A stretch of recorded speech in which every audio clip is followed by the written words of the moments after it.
तो हमने जो लास्ट लेक्चर के अंदर देखा उसको मैंने आपको रिवीजन करवा दिया।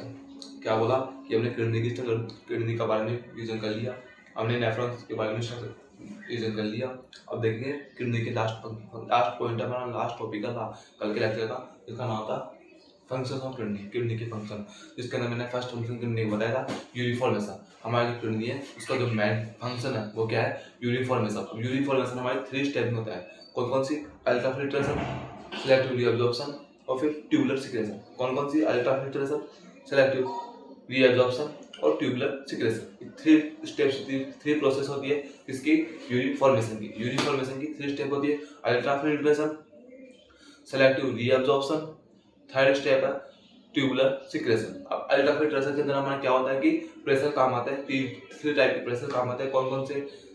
Glomerular hydrostatic pressure, capsular hydrostatic pressure और ऑन्कोटिक प्रेशर। अब जो हमारा ग्लोमेरुलर हाइड्रोस्टैटिक प्रेशर होता है उसका मान होता है 55 mmHg, और जो हमारा कैपिलरी हाइड्रोस्टैटिक प्रेशर होता है उसका नाम होता है 15 mmHg, और ऑन्कोटिक प्रेशर होता है उसका नाम मान होता है हमारा 30 mmHg।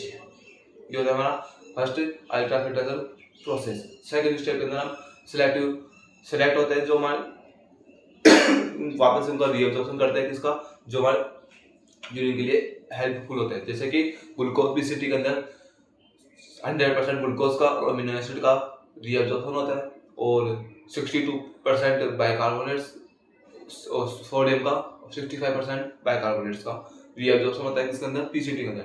डीसीटी के अंदर 10 से 15% वाटर का और डीसीटी के अंदर 10 से 15% रीअब्जॉर्प्शन होता है, सीटी के अंदर नहीं होता है। उसके बाद नेक्स्ट हमारा ट्यूबुलर सिक्रेशन। ट्यूबुलर सिक्रेशन के अंदर हम वापस से उन फैक्टर्स, उन सब्सटेंस को बाहर निकालते हैं जो अंदर लेते हैं, जो हमारे लिए हेल्पफुल है। किसके लिए? यूरिफॉर्मेशन के लिए। जैसे कि जो हमारी यूनिफॉर्मेशन के लिए हेल्पफुल नहीं है और जो हमारी किडनी के अंदर आ चुके हैं, यूनिफॉर्मेशन की प्रोसेस में शामिल हो चुके हैं, और जो हमारी यूरिन के लिए फॉर्मेशन के लिए एसेंशियल नहीं है, जो का इंपॉर्टेंट नहीं है, उसको क्या करते हैं? वापस से बाहर निकालते हैं। इसको बोलते हैं ट्यूबुलर सिक्रेशन। जिसके अंदर क्या क्या निकालते हैं? जैसे कि क्रिएटिन, हाइड्रोजन आयंस हो गए, क्रिएटिन हो गया, और काफी एग्जाम्पल इसके। तो ट्यूबुलर सिक्रेशन के अंदर क्या करते हैं? जो यूनिफॉर्मेशन के लिए एसेंशियल इंपॉर्टेंट नहीं होते उनको बाहर निकालते हैं, और जो यूनिफॉर्मेशन के लिए इंपॉर्टेंट होते हैं उनको बाहर लेते हैं। किसके अंदर? सेलेक्टिव रीअब्जॉर्प्शन के अंदर। अल्ट्राफिल्ट्रेशन के अंदर क्या होता है? 3 टाइप के स्टेप काम